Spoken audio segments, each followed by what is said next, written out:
right, so we're on episode 4.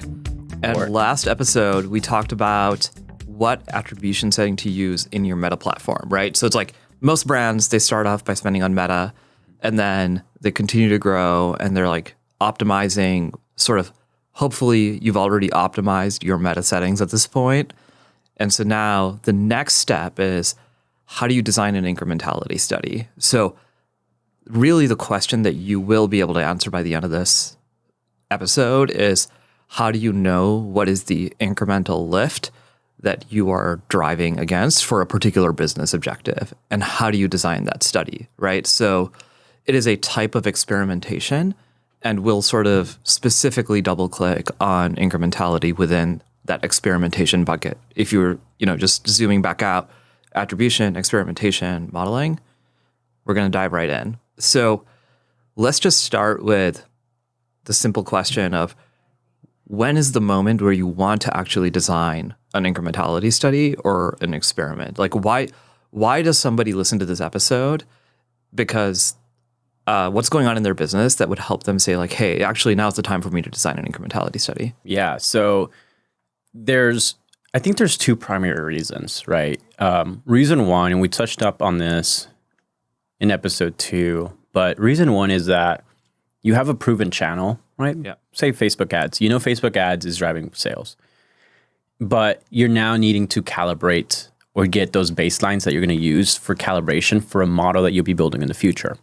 So this could be for those brands that maybe run 1 or 2 channels.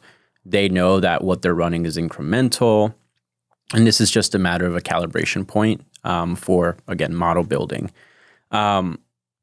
The second reason I think a brand would consider an incrementality experiment or study is that they have gotten to a point where their channel mix has become so advanced or so diverse that they can no longer calculate money in, money out. Yeah. And they have to test and prove out that channel. When you're... How quickly do you think somebody gets to that point? And then I want to share my view, because I think it's sooner than people realize. Yeah. So, it depends on the channel mix, but if I were to give kind of an overarching view, I strongly feel that brands can get from 0 to 50 million in revenue just using one channel, and probably Facebook or Google, probably Facebook and Google actually.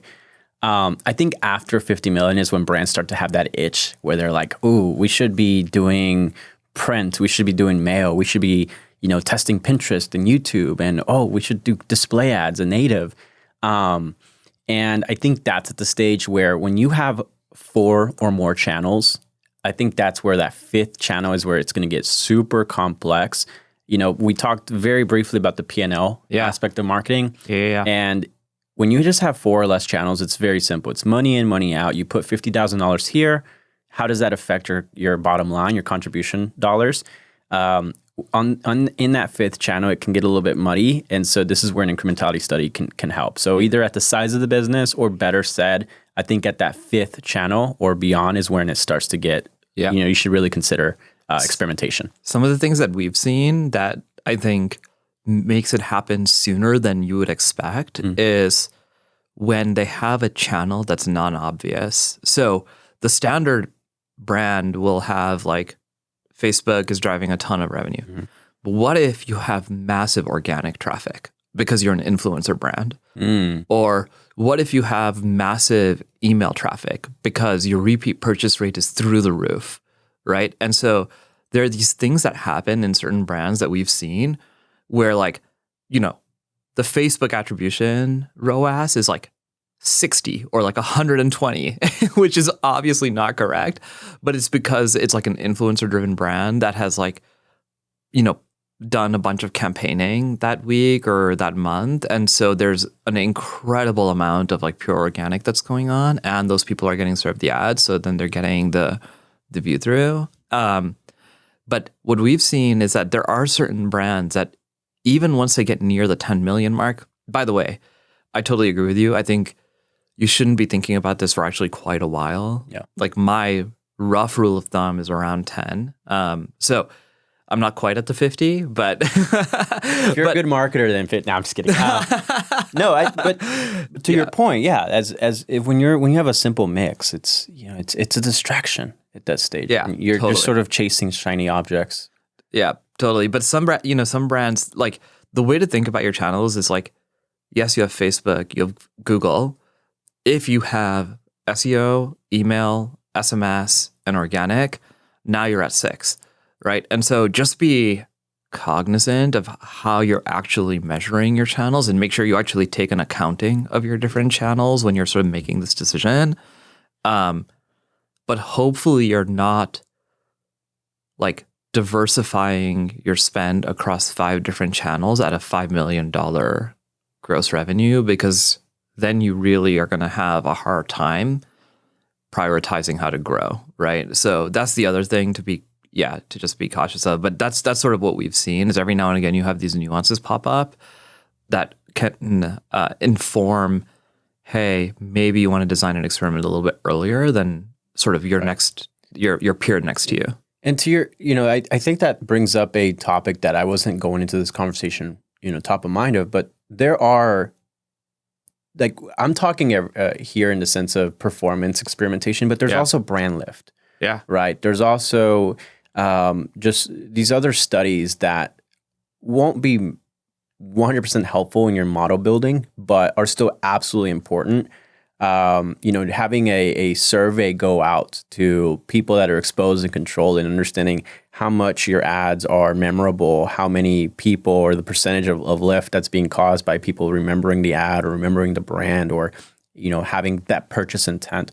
All of that is absolutely important, especially as you go up funnel as well and start to activate some items that are intentionally built for brand building, right? They're not going to drive ROI day one, but they'll bring in ROI in 60 days, and the ROI could be greater than what you're currently seeing as well. Yep, totally. All right, so let's just dive straight into it. We want to design. So now you know whether or not you actually need to design an experiment and whether or not you need to do an incrementality test. How do you actually design an incrementality test? And maybe the way we do this is we'll like pick a specific example and say like, hey, if this is the type of question you're trying to answer, here's how we would design it. Yeah, definitely. So I'll throw a little like resource tip here. There's a tool called the Measurement 360 Framework. It was built by Meta and Deloitte. They collaborated together to build this Measurement 360 Framework. Definitely encourage everyone to take a look, whether you are a solopreneur, a contractor, a media buyer, or all the way up to the C-suite. This framework is going to be helpful so that you can get past those difficult conversations of GA versus Facebook and you're handicapping your brand's or your business's growth. So I absolutely I use that framework. I think when you are designing a test, it starts off with your business objectives. So why are you designing this test to begin with? Why are you running this channel? Yeah. Maybe you're trying to get in front of strategic audiences, or you are trying to activate a channel that is profitable on day one or within the period that it's running. It could also just be customer acquisition, right? Like, totally. Who cares about profitability? You just want growth, right? And you're in a hyper growth stage and you need to acquire users, or you need to acquire downloads, or signups or purchases, first-time purchases. And so understanding what business objective that you are trying to solve for can help then sort of highlight if there's any gaps with how you're thinking about that medium. And the second step would be designing the hypothesis. So let's say we are going to do new customer acquisition. We're a business. We're hyper motivated on growth, and we want to acquire users. We don't really care if they're profitable or not. We just need that user base, and we're going to focus on lifetime value to make ourselves profitable, 30 or 60, 90 days after the initial purchase. I'm going to pick one that I get all the time, which is like, I'm on Meta today, and I'm thinking about starting TikTok. Ooh, and like, will that actually drive incremental new customer reach for me? Yeah. I hear all this stuff about like, oh, it's a different audience and this sort of like, will I actually get that outcome? Right. So like, let's pick that as an example and like, let's design our study. Okay. So business objective, we both agreed Yeah. that we want to solve for customer acquisition, right? And we're willing to pay, let's say $100 to acquire those new customers because financially that's what makes sense with lifetime value, 60 or 90 days after purchase. We're going to design a test for TikTok. So now at step 2, we're establishing a hypothesis. Our hypothesis is that TikTok has audiences that we're not able to reach on Facebook. Yep. And thus we're able to acquire these new customers, and we're able to do it at a reasonable cost of $100 per cost per acquisition. Yep. The way I'd frame that hypothesis, you're making assumptions that this is not assumptions that it's going to work, but you're making sort of a statement on how this is going to be successful, right? What success looks like. And that's important because if there's misalignment, right? If everybody, the marketing team looks at that and goes, wait a second, TikTok is actually not the right channel for audiences because maybe those audiences aren't our target audiences. Maybe we see the profile or the demographics, the age groups of TikTok, and it doesn't make sense for us. Maybe the lifetime value that we're dependent on for this customer acquisition, maybe at a certain age range, it's not as profitable. So we're going into this with the wrong assumptions. Yeah. And so that hypothesis is going to start to surface up any issues that could be going on with how you're designing this experiment for everybody to, before any investment is made, for everybody to take a step back and go, wait a second, does this actually logically make sense? Or are we just so excited about TikTok that we want this to make sense? Yeah, exactly. Yeah, so step 2, designing that hypothesis is absolutely important so you can shed light to see if there's any issues with how you're designing the experiment. Step 3 is feasibility. So now we understand what the cost per acquisition is that we want, like what success looks like. We have alignment on the business objective in the channel and the sort of the hypothesis that we're testing. We now have to do 2 types of feasibility checks. Yeah. Feasibility check number 1 is we have to assess if the target customer acquisition makes sense. Is $100, does that actually financially make sense for the business? Does it need to be $80? Yeah. Or could it actually be $300? Yeah. Right? And we're just sort of like moving the goalposts. So you're doing a feasibility check from what your hypothesis is. Next, you're doing a feasibility check on if you can actually afford it. Yeah. Can I run this experiment? Can I even run this experiment? Right. And the partners that you normally, vendors that you normally partner up with these experiments, whether it's a conversion lift study on Meta or, a TikTok conversion lift study, or let's say you're working with like a MasterCard or Visa or Oracle, their teams will help you with this part as well. But with a feasibility check, you're essentially assessing how much media needs to run for us to see the desired lift at the target cost. And to break that down, if we're a brand that's doing, $100,000 a month in sales, a 5% lift is $5,000. Okay, so we need to, see a $5,000 lift to see a 5% lift in sales. Not too bad. The same thing can be applied to like customers. Let's say you're acquiring 100,000 customers a month. You just need 5,000 customers. Yep. 5,000 customers times $100 is the target, $50,000, right? So could we invest $50,000? $500,000. No, you're right. I'm sorry. Yeah. We're now spending $500,000. Yeah. Can you afford $500,000, $500,000 over the course of 30 days? Yeah. That's a lot of money. Yeah. Right. On the flip side, let's say you are a brand that's doing, $1 million in sales.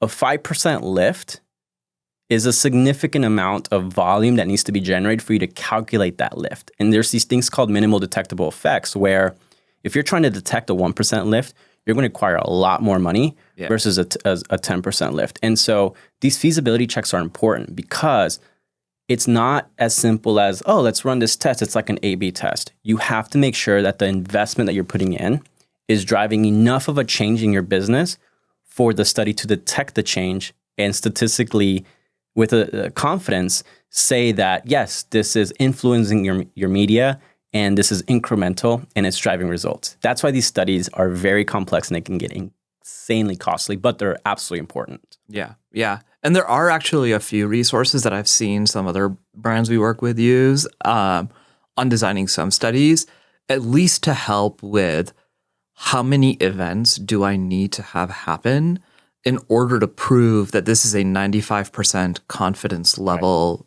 outcome that we'll try to link in the show notes or on the site afterwards. But at a minimum, you should know how many events do we need to drive in what period of time in order to have that confidence. I mean, I can't tell you the number of times we have this problem in our business where we're working with a brand and we just see them allocating a spend level that they'll never get the data. You know what I mean? It's just like not enough spend. Yeah. They'll never and then they make decisions that are off of things that are not statistically significant.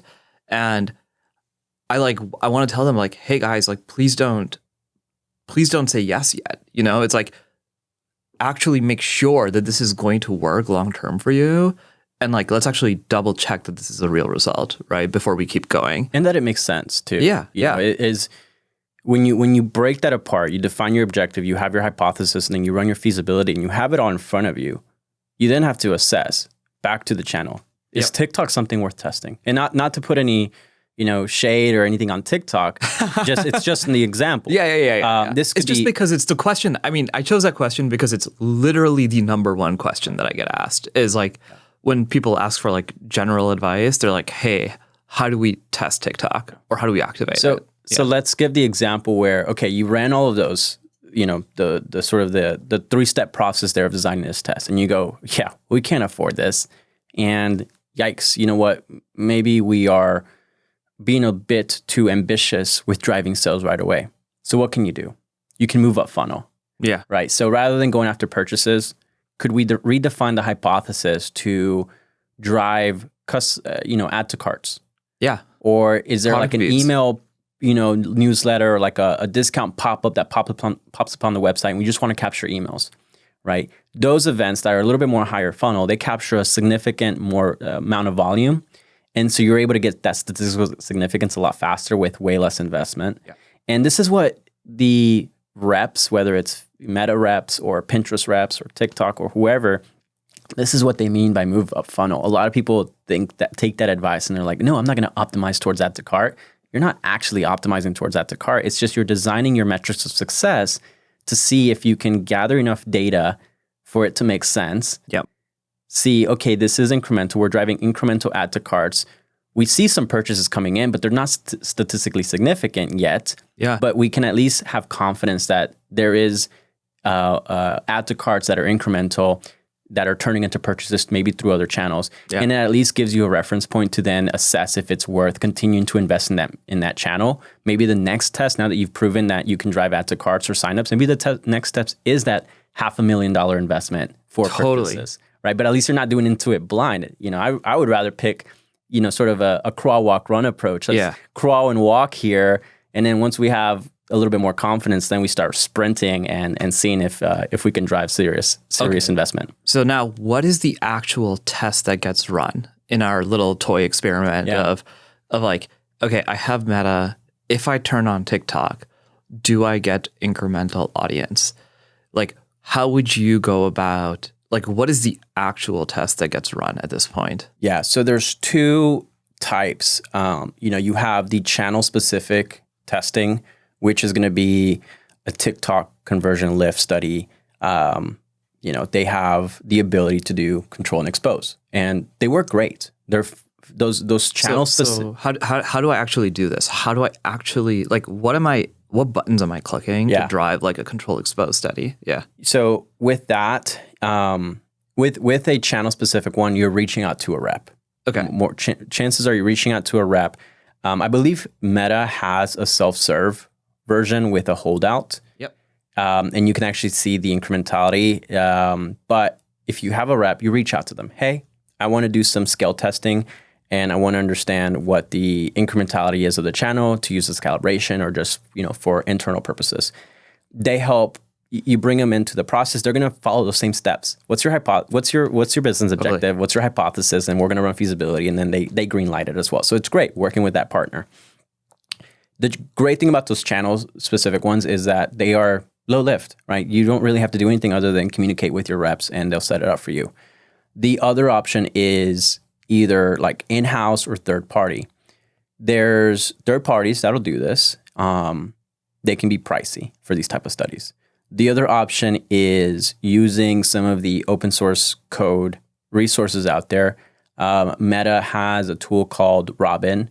Google has a tool called Causal Impact. They're open source. They're not necessarily, both of them aren't like Match Market or GeoLift, but they can be used to run these sort of studies.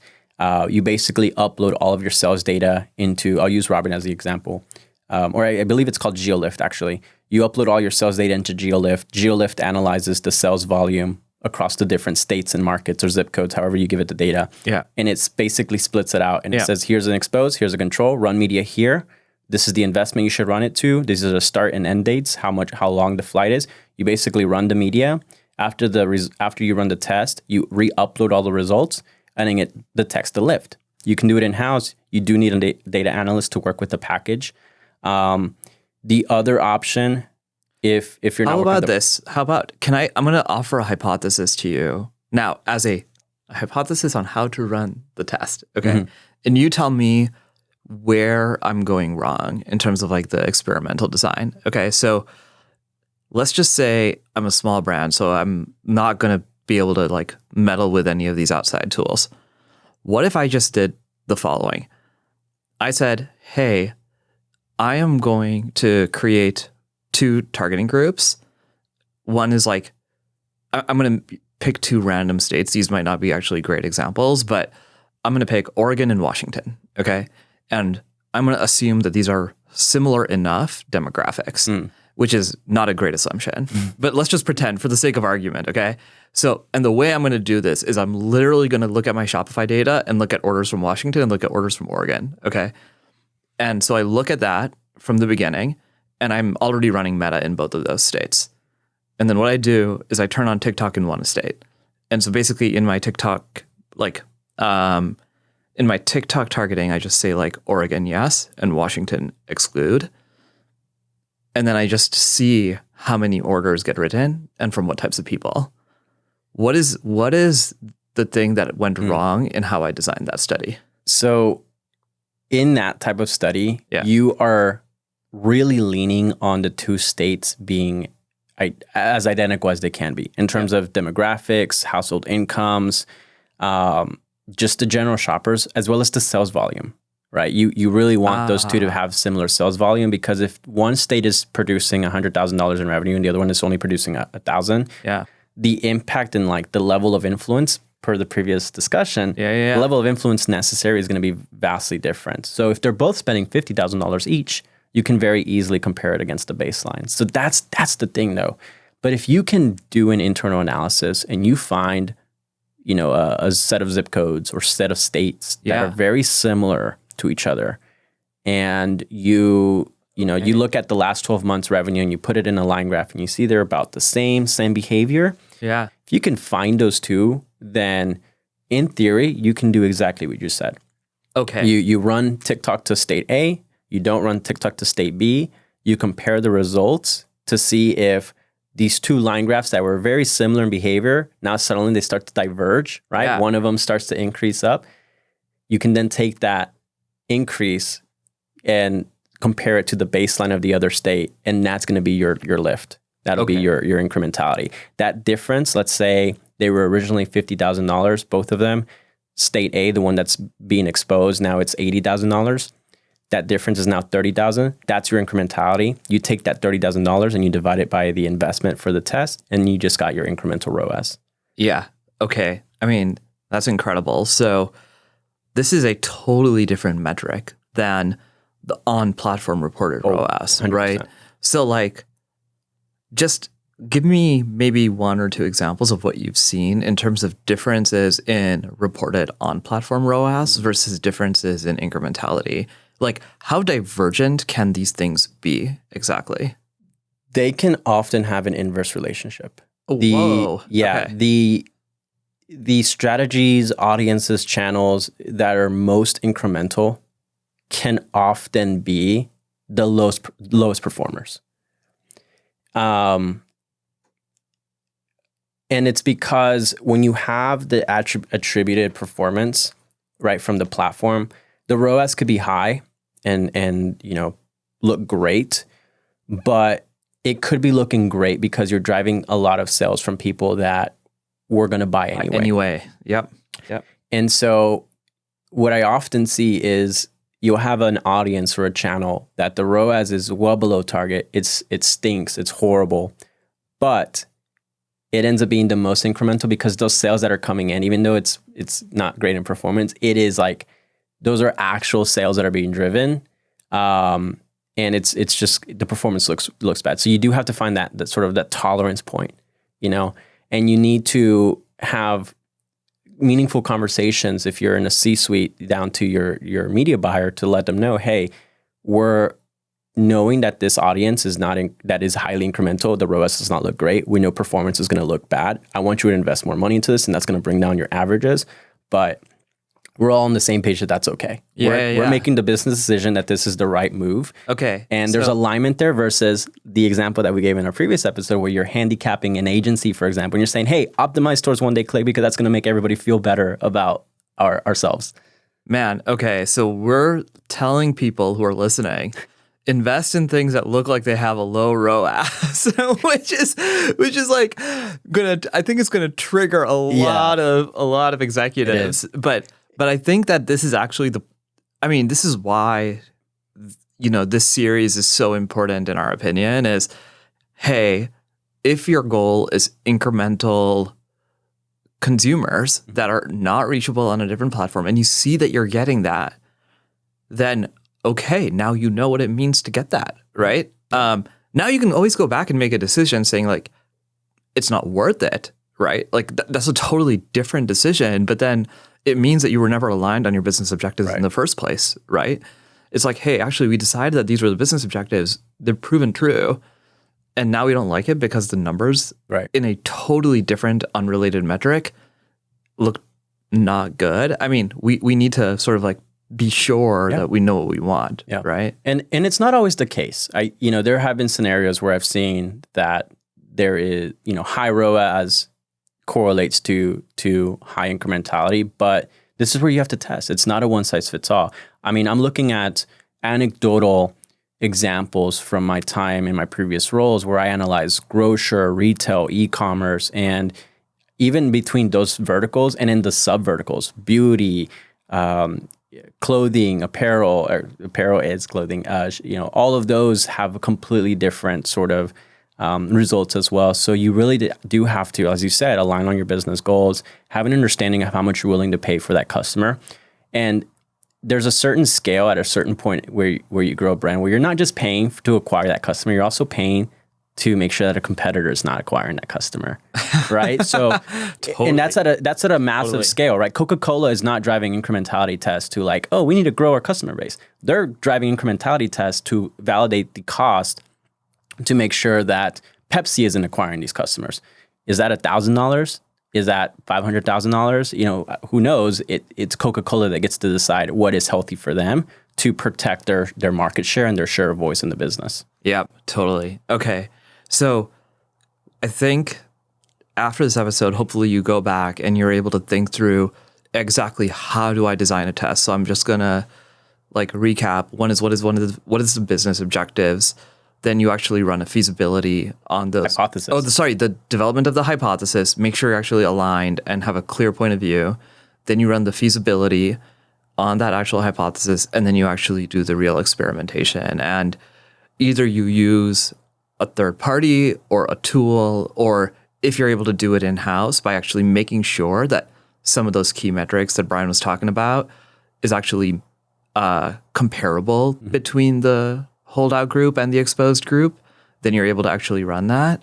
And then you see the results, and do not confuse the results of that for what is actually reported in channel, because those numbers are telling you completely different things. Yeah.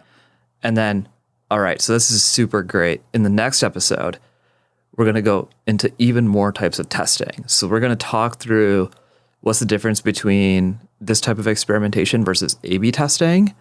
And then what often people are doing is using third-party attribution tools to make a decision on how to allocate their spend. And so we'll talk through what is the difference between these incrementality studies or experimentation, A/B testing, and these third-party tools, and what settings should you use each one in?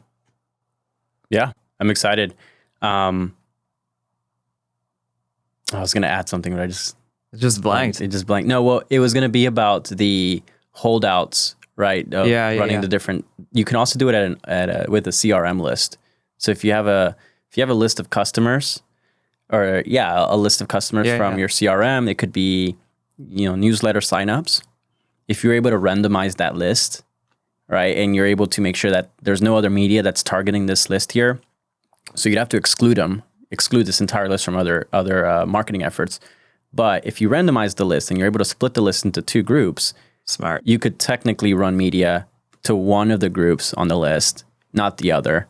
It has to be completely randomized. You can't be like, okay, I'm going to take everything that is, last name A through L and split them here. And that would not work. But if you're able to randomize and split the list out, you could do that as well. And that could be an easier way of just getting a pulse check. The one thing about these sort of like garage, type of incrementality tests, they're going to be less accurate than, running a real one. But if you're a small brand and you just want to get a pulse check, hey, I think it's better than nothing. Yeah, totally. All right. Well, we'll see you guys next time.